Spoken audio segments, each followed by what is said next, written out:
What if I told you that some of the most popular photography niches are actually the worst for growing a business and landing high-ticket clients? Well, it's true, and it's the difference between creators that are making multiple six figures per year and the ones who are struggling shoot to shoot. And I know this because I've shot pretty much every niche, from major Fortune 500 companies all the way down to local small businesses, and yes, even weddings. We're not going to be talking about that in this video. And over the years, I've been able to identify exactly what makes a niche both profitable and fun. So in this video, I'm going to break down all the most popular photography niches and rank them from worst to best in terms of how easy they are to land as a client and how much you can actually make, so that you know exactly who you should be targeting. And I think you're going to be a little surprised by what I have at the top. So to get us started, we first have to define what a perfect niche actually is, and I'm going to give you 5 criteria in ranking order of most important to least important. So the first thing is they need to have a high purchasing power. They need to be able to afford a $5,000 at least monthly retainer, and if they can't, it's at least going to be a $10,000 single project. They need to have the marketing budget, otherwise there's no point of me really pitching them. The second is that they need to have an extremely high demand for content marketing services, meaning they need a consistent flow of new creatives, new content, ideally every single month, which means that I can actually get on retainer with them. The third is that it's a fairly large market, meaning there's a lot of them available. So most of these I like to shoot for at least like 100,000 of them in the US, Canada, UK, Australia. Some of them will be slightly smaller than that, but in general, if it has more than 100,000, that's typically going to be a good market. The fourth is that this niche can easily get clients or customers with content, meaning that if they run ads, if they do organic, whatever it might be, they can easily see an ROI on that. And the final thing is that there has to be a relatively low amount of competition compared to the overall market size. So there's always going to be competition. If there's not, I wouldn't go for that market. So competition is a good thing, but you just want to make sure that it's not stifling to the point where you can't even break in. All right, so now that we got our criteria, let's go ahead and start ranking these things. So starting with the F tier. So I define F tier as super low demand or low budgets, or just basically not really worth your time. And to start us out, it's probably going to surprise you, but it's local coffee shops, bakeries, small restaurants, that kind of thing. So I see people pitching these constantly and wondering why they're having to do like 20 shoots a month, or they can't get people to pay more than like $500, and I'm going to tell you exactly why. So let's start with the pros. So the pros are there are a ton of these coffee shops, and typically they're pretty easy to get in contact with because the owner just owns and typically runs it at the same time. So you can usually just send a DM and get in contact with them. And that's pretty much where the pros end, because the biggest con for these guys is that they sell stuff that's super cheap. They sell $5 drinks, and they're typically pretty small, so they can't service a bunch of customers, so they don't actually make that much money, meaning they don't have a large marketing budget to allocate towards content. And on top of that, most of their customers are probably not coming from content anyways. They're coming from either referrals or just walking by on the side of the road, and that's kind of how they get the majority of their customers. So even if they did invest in content, because their prices are so low, it wouldn't really be worth their time. And the last kind of negative here is there's so many local photographers that are fighting for the business of these, local businesses, where they're charging like $500 or something super cheap. So honestly, it's not really worth your time to pursue that. So coffee shops, although they are trendy, although they are cool,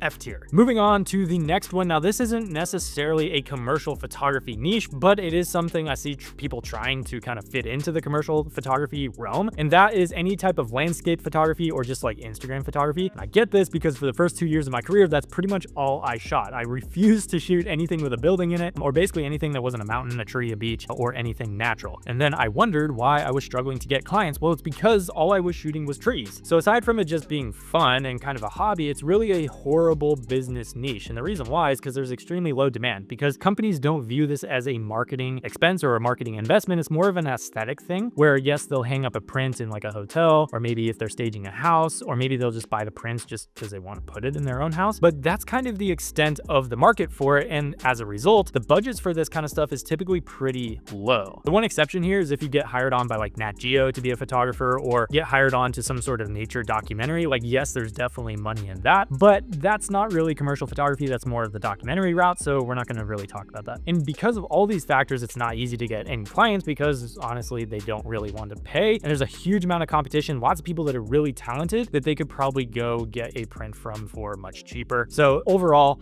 F tier for landscape and Instagram photography, just because it's not really something that's going to get you hired. All right, moving on up to the D tier. I define D tier as a minimal amount of demand, or if there is a demand, it's a low ROI in terms of your effort, or it's just extremely difficult to get into. And I think you're going to be surprised by what I have on this list, because these are some of the most popular niches in photography right now. So let's kick it off with something extremely controversial. Number one is most real estate agents, especially if they're selling houses under $1 million, and even sometimes if they're selling houses over that. Now, I know you probably just heard that and you're like, what the heck? Everyone's telling me to be a real estate photographer. Let me explain why I think this. So let's start with the pros. So the pros are there's 1 million real estate agents and all of them need content for their MLS listings. So there's a lot of opportunity to get in with them. And also they're fairly easy to get in contact with because all of them have Instagrams and you can literally just DM them. But there's some major cons. So unless they're selling extremely high ticket homes, and they sell a lot of them, most realtors that are selling like lower ticket homes are not really that successful, and they kind of do it as a side hobby, or they're kind of struggling job to job, which means they're extremely price sensitive because they don't get paid until the house gets sold. So they're coming out of their own pocket to pay you, which is why if you raise your price by like $50, a lot of them will just can you and say they're out. Most real estate projects are going to be less than $500, a lot of times less than $300, which means that you have to do a lot of them every single day in order to make a decent living, which means that a lot of these people burn out within a year or two. On top of that, most realtors don't really care about creative strategy. They just need a few photos for the MLS listing. They don't view it as high value stuff. They just want to pay the least amount. So whoever gives them the cheapest price, that's who they go with. And they want the photos done yesterday. It's so ridiculous. Like, people literally will ask for the photos to be done within an hour of the shoot. It's ridiculous, which is why the only way to scale here is a volume game. You have to have a ton of them. Basically, at that point, you don't really have a life, or you have to hire out an entire team to go shoot these projects for you. And ultimately, that's not really what I want to do, and it's probably not what most people want to do. So that's why I rank this as a D tier. Now, the one caveat here is if you're working with high-end realtors where they're going to pay you like $3 grand for, you know, a walkthrough video or something like that, that is different. I would rank that up a little bit higher, but for most real estate, I would rank that D tier. The next one I think is probably going to shock you, but it's any major household brand names, things like Apple, any major apparel companies like Nike, North Face, or just any major household brand names. And I know you probably heard that and you're like, what the heck? They probably have the biggest budgets, right? So wouldn't they be an S tier? And I know why you would think that, but actually it's not. So let's start with the positives though. So because they are a large brand, that means that they have much larger budgets, a lot of times multiple 5 figures, even 6-figure budgets, sometimes even over $1 million for some of these commercials. So they definitely have the money. And to be honest, a lot of times the projects are pretty cool that you work on because they have access to more funds. You get to do some more fun stuff on set, but there's a lot of major cons. So the first one is there's just not a lot of them. So you kind of really have to headhunt and figure out exactly who to talk to and nurture that relationship over time, especially if you're brand new, which usually takes a very long time. So the sales cycle for these major brands is extremely long, usually like 6 months, sometimes even a little bit longer. I've worked with a few of them and usually it takes a long time to get paid as well because they work on like net 30s, but it's like net 30 once they get the deliverables and there's really no wiggle room on that. So personally, I don't really love it because they just delay when you actually get paid and it's just a kind of a headache to work with. Yes, you get paid more, but it's also a lot more work. On top of that, as I'm sure you can imagine, it's extremely difficult to get in with these guys, mostly because you're never really talking to the brand contact. Typically, they'll have a roster of agencies. You kind of got to figure out which agency is working on which campaign and see if you can kind of get in with them, which is a whole nother process in itself, trying to figure out who the agency contact is. Or they'll have an in-house team that kind of handles all this stuff already for them, so they don't really hire outside freelancers. Either way, though, it's very difficult to get in, and typically you're gonna have to work through an agency in order to get in. So kind of the way to work with these guys is to work with an agency, really, and then they put you onto the project. But having them as your actual client is extremely difficult, especially if you're brand new, which is why I rank this a D tier. The next one I'd rank on a D tier is any kind of small local boutique or small e-com stores. So a lot of creators think that if they start with the small businesses, then they can kind of start there and work their way up. But the problem is most of these small businesses will never actually be able to afford you. So if you do a free project up front, they're never actually going to turn into anything paid. Now, I will say a caveat here is if the boutique or the local retailer they have a great online presence, they're doing a lot of shipping orders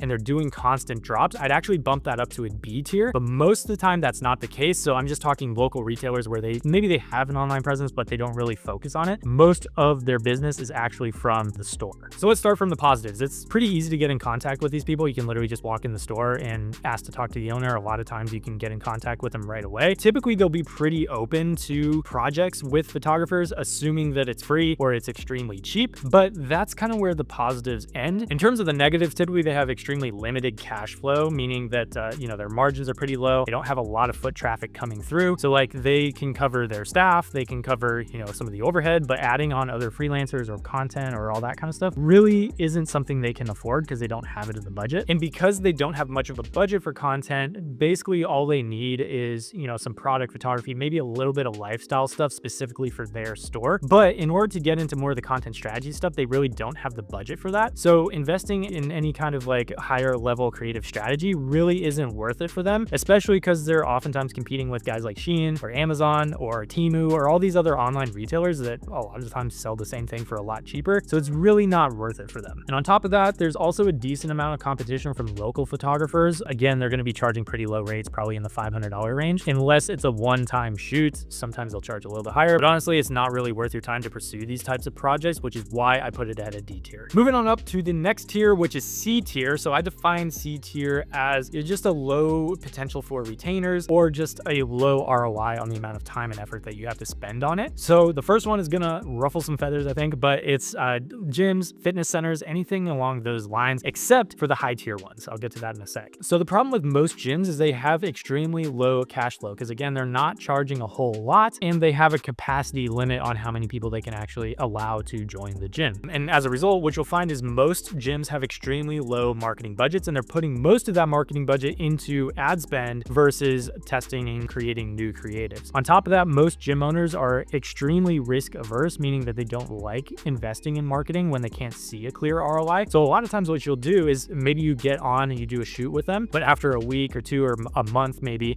won't see an immediate high return on investment. And usually they'll can you right there just because they don't see the long-term investment on that. And again, most gym owners are only making like $3,000 to $5,000 a month. So they really don't have the extra budget to be able to pay you. And to cap it all off, there's an extreme amount of competition from local photographers, specifically for the gym niche. You see all these gym hike videos that people do, which are great, but they typically will do them for extremely cheap or free, which means it's very difficult to compete with that and you're probably not going to get paid. The next one on C tier is concerts, events, bands, any of that kind of stuff. Now, you could make the argument that this isn't necessarily commercial photography, although I would say that it is advertising the band, so in that sense, it kind of is. So let's start with the pros. If you're working with any A tier celebrity status type of musician or band or anything, then the pay is going to be pretty good and you're going to go on tours, potentially either national tours or world tours. You get a lot of really cool experiences. Obviously, you get to witness the concert every single day and there's a lot of cool experiences. Now, the problem here is that you don't have a life.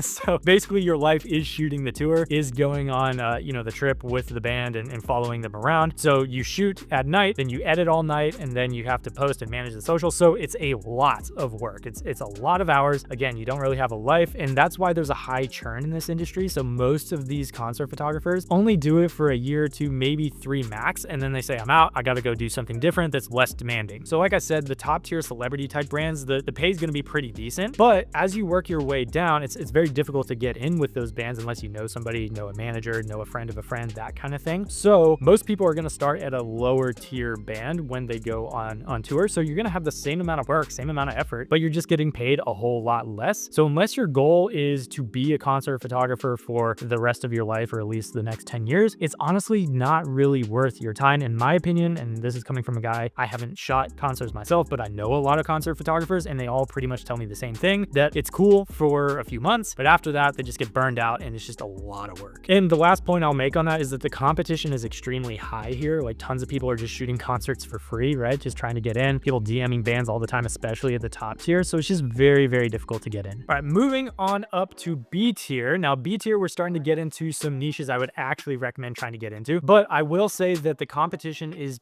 either pretty high here, or they are profitable, just not as profitable as they could be, or they're a lot of effort to get into. That's kind of what I define here. And the first one is probably going to shock you because I am a hotel photographer and I do work with these types of companies, but it is the large hotel chain. So think Marriott, IHG, Hilton, Hyatt, all those guys. Now, I know you probably heard that and you're like, Nash, why is that not S tier? Wouldn't that be like the cream of the crop for you as a hotel photographer? And I would say yes, but for somebody who's just trying to break into this, honestly, it's probably not the best route to go. So let me explain. So the good thing about these guys is that there's a lot of them, right? There's a lot of properties underneath each chain. So like under Marriott, for example, you have like 30 different sub properties, and same for each of these other ones. So there's tons of properties to target. Now, the problem with it is that most of them are pretty low ticket properties, things like the Residence Inn, the Holiday Inn, stuff like that, where they don't really benefit significantly from content outside of just like, here's the room photo, this is what the lobby looks like, that kind of stuff, right? So those types of properties typically probably aren't going to have a lot of budget allocated towards additional content needs like lifestyle, showcasing amenities, like, fancy type stuff that a higher ticket luxury type property would. On top of that, this is probably the biggest con, in my opinion, is that you have to be brand approved in order to shoot any type of paid project with it, meaning that Marriott has to approve you as a approved vendor in order to be able to actually hire you. So the only way to do this, in my experience, is either one, if you know somebody, or two, if you do a pro bono project for something they actually need, and then they come back to you and they're like, hey, we need to use this photo on the website, can we approve you? That's basically the only ways I've found to be able to get brand approved, and it takes a lot of timing, a lot of luck, and just ultimately you have to test it out a lot to be able to actually get approved. But once you are in, I would highly recommend it. Another thing to think about with these guys is oftentimes at the higher tier, they're going to either do their content in-house, or they're going to have an agency locked in that handles most of their production, their content creation, their marketing needs, all that kind of stuff. So if you catch them in a time where they're kind of changing agencies, a lot of times you can get in there. Otherwise, they're probably going to refer you out to an agency contact, and usually that's a little bit more difficult to pitch. Another con here is most of the time their budgets are set at the corporate level for each property, so they don't have a whole lot of leeway in terms of how they can actually utilize that budget, which makes it a little difficult to pitch things that maybe they weren't thinking about before. If it's a project where they're like, hey, we just need some new room photos, then it's a little bit easier to pitch, if they were actually searching for that. But any kind of new content, typically it's a little more difficult there, and they set the budgets at the beginning of the year, so there's not a whole lot of leeway. But I will say, if you are brand approved, all of these different hotel chains have, yes, the lower tier like Holiday Inns, that kind of thing, but they also have a top tier like 5-star resort. So for Marriott, for example, it would be the Ritz-Carlton. So if you do get Marriott approved, you're able to shoot with Ritz. A lot of times they'll fly you out to these really cool places. You can shoot all the lifestyle content, the fun stuff, FPV tours, all that kind of stuff. So I highly recommend, if your goal is to work with these big time chain resorts, then getting brand approved should be your #1 priority. But if you don't really care about working with a Marriott or a Hilton and you just want to work with hotels, there's actually a better option that I'm going to go through later. So that's why I rank this at a B tier. The next one is high-end fitness studio. So I know I just talked about gyms and how they were C tier. This one, the caveat is that they're high-end. So think of something like an Equinox, right? Not necessarily Equinox, but that tier where there's multiple locations. They charge you like $300 a month to be a member. They have all these different upsells and stuff, and it's basically just like a ritzy place to go work out. That's the types of gym atmospheres you want to go towards. Now, the great part about them is that they're pretty easy to reach. A lot of times they're owned by a single owner. You can get in touch pretty easily via email or DM. They also have a recurring need for content, because a lot of these, they kind of build them out in this like boutique way that looks really cool. So they lend themselves very well to content, to Instagram ads, all that kind of stuff. So they need a constant recurring flow of new content, because typically a lot of their business is actually going to come from something like an Instagram or a TikTok. There's also not a ton of competition, in my experience, from local photographers trying to target these guys. So there's actually a huge amount of opportunity, but there's also not that many of them. If you live in a major metropolitan area like a New York City or something, there's going to be far more. But if you're not in an area like that, there might not even be any of them. So that's just something to keep in mind there too. And the last thing to keep in mind here is that I wouldn't go after like group classes like a Pilates or yoga or something like that. I would actually consider that an F tier. I would go towards ones that are more of an open gym type of concept. And the reason why is because you want them to allow more than like 15 people into the gym at a time. Reason being is because the bigger the gym, the more budget they'll have to allocate towards, things like marketing, and the more need they would have for marketing as well. Because if only 15 people can go to a class, once they're filled, there's really no point of marketing. So you want to go to ones that actually need to have more people fill the gyms. And that brings us to the third one that I would consider a B tier, which is high-end real estate contractors, architects, developers, that kind of thing. So the great thing about these guys is they're used to spending a lot of money on different contractors, right? So charging them 10 grand for a video is pretty much no problem for them, because they're so used to spending that kind of money on different services. Now, I will say that 10 grand would probably be for a one-time project of like a video walkthrough, something like that. It's very difficult to get these types of clients on retainer just because there's not really a recurring need, but there's a huge amount of need for those walkthrough videos, for architectural photography, for anything that they can use as sales assets to be able to show investors, to be able to use as a case study, like anything like that. Because you got to think, for these type of guys, if they get one client, that could be worth multiple millions of dollars for them. So investing 10 grand into like a walkthrough video is just a drop in the bucket. So they have that demand, but again, it's just like the one-time projects. So the only way to scale this is to either get multiple contractors or architects, that kind of thing, where you're shooting all of their projects, or ideally they have multiple projects going on at any given time. So you can kind of shoot each one of those. And that's basically how you would scale that industry. So yes, you can charge more per project typically for these types of clients, but you're going to have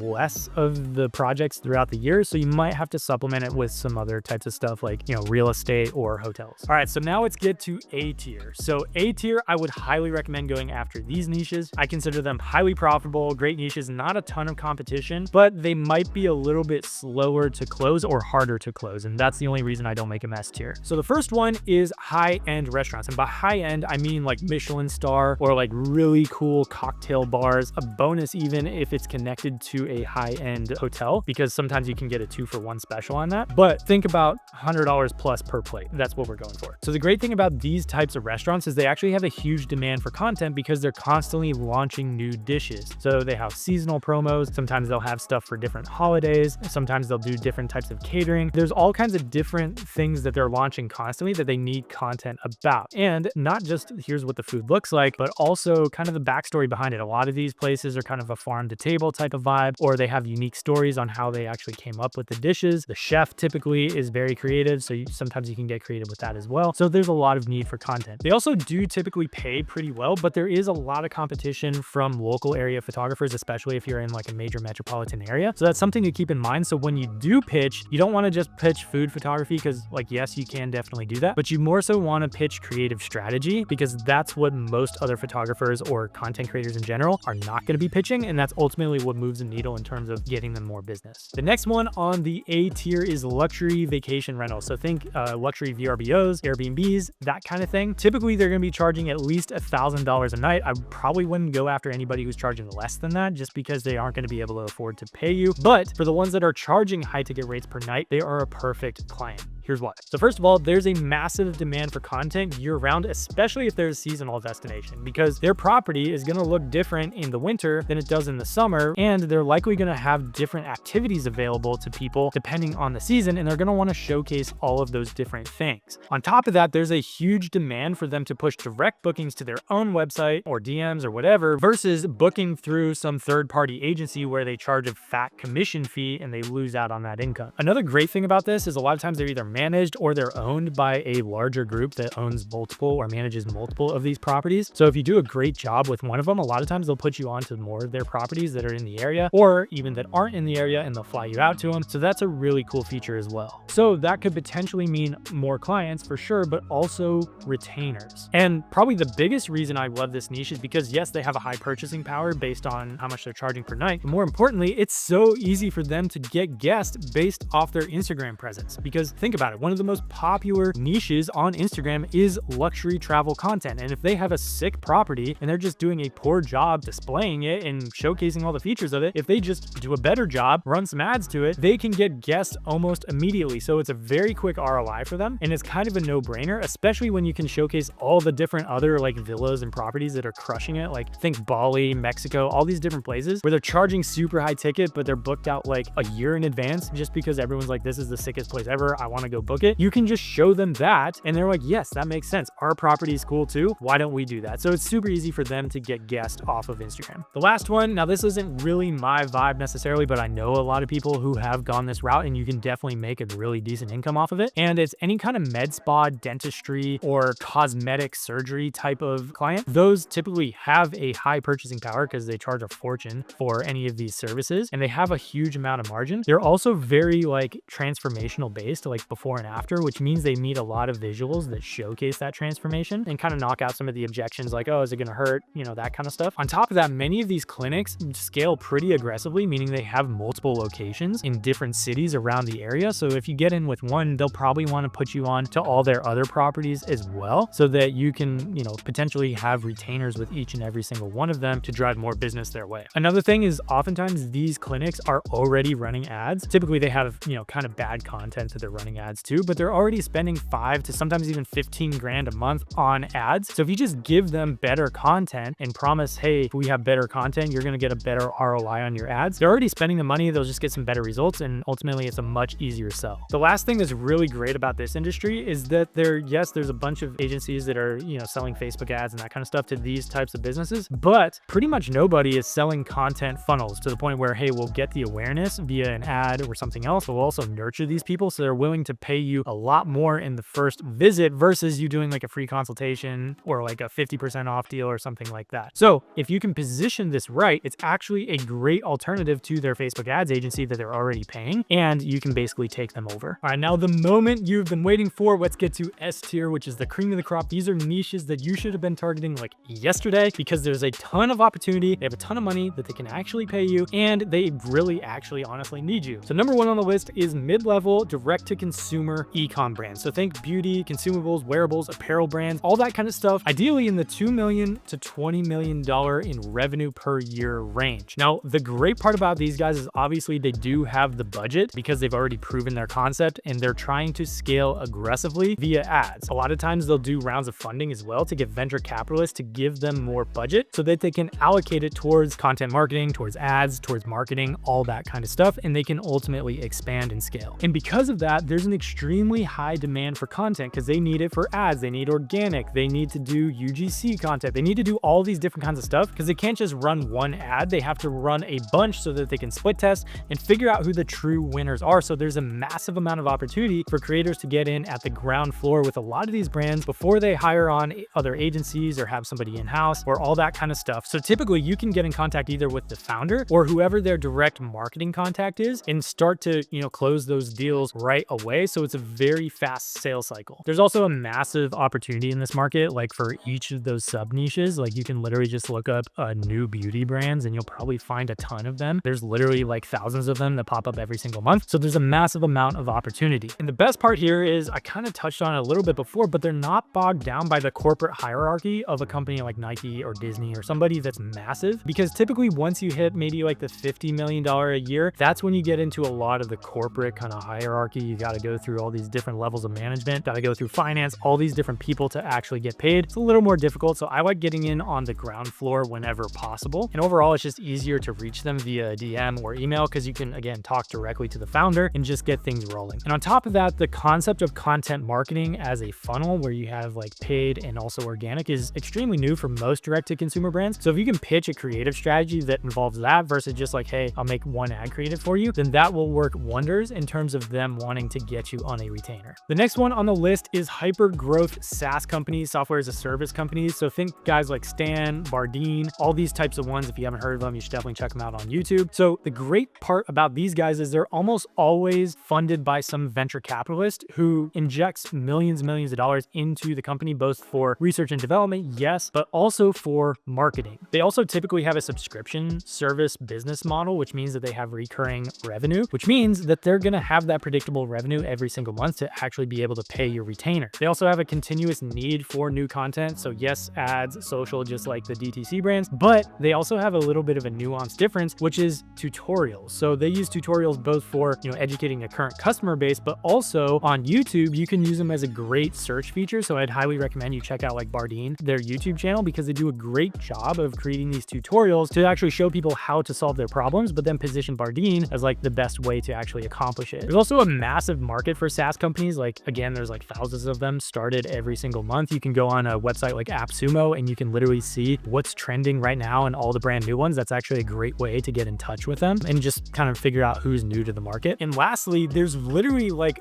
barely any competition in that space whatsoever. So they have a massive budget, they have a massive need for content, but not that many people are actually targeting SaaS companies with content funnels or creative strategies. So as a result, there's a huge opportunity for you to break into the market right now, especially as this boom is happening. The next one I have on this list, unsurprisingly, is my favorite niche of all time, and it's luxury boutique resorts. Now, the difference between these guys and the major chains is that typically boutique resorts are going to have between 1 to maybe 3 properties under their portfolio. So you don't have to deal with all the corporate bureaucracy of, different finance department and regional managers and, oh, we got to get it approved by the director of marketing that's over Southeast Asia or, all that stuff. You don't have to do that, which means you can get to the decision maker very quickly. You can actually get paid very quickly. And just overall, it's pretty much the same experience of shooting at Ritz-Carlton, just in my opinion, better. So the pros, they have high purchasing power, right? Because typically they're going to be charging at least $750 a night times however many rooms they have. So they have a large budget to be able to allocate towards marketing. And on top of that, they're actually willing to allocate that budget towards marketing because they want to create a premium brand. Because you got to think, they're competing with the Four Seasons, the Ritz, all these different high-end brands that already have the brand name behind behind them. People know what to expect with those brands. But with the boutiques, they've probably never heard of them before. So they actually need to use content even more to,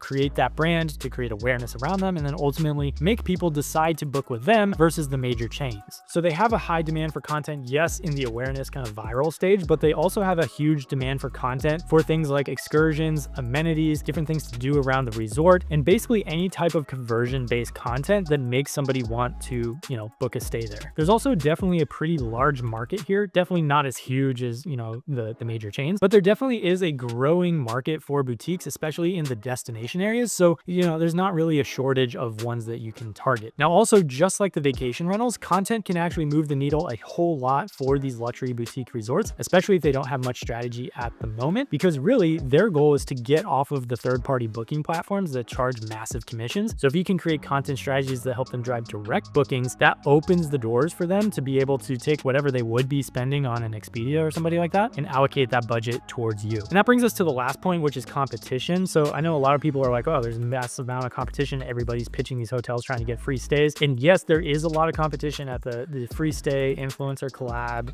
that kind of level. But there's actually a small to even non-existent amount of competition that's pitching content strategy, content funnels, that kind of stuff. So if you can come in pitching something completely different than pretty much what all these other free collab people are pitching, then you have a massive opportunity to land multiple of these properties as retainer clients. And that brings us to the fourth and final one that I would consider an S tier, which is luxury car dealerships and kind of like custom wraps, detailing, that kind of thing. So the great thing about these guys is that they sell very expensive cars or very expensive custom mods. So they have a huge amount of, profit margin to deal with that they can allocate towards marketing. And they're going to want to, because a lot of, especially for the customs, it's a very visual medium. So they show before and afters, that kind of stuff. So they definitely need the content. They also need content to run for ads to bring awareness to them and, position them as the luxury car dealer in the area, or the place that you need to go to get your wrap or to get your custom or murder out your, your grill or whatever. There's also a huge market for this, especially in the major metropolitan areas. So if you're in any major city, you should be able to find tons of these luxury car dealerships, or even the custom mod shops, which a lot of times people aren't really targeting those. So that's another way you can shoot really cool cars,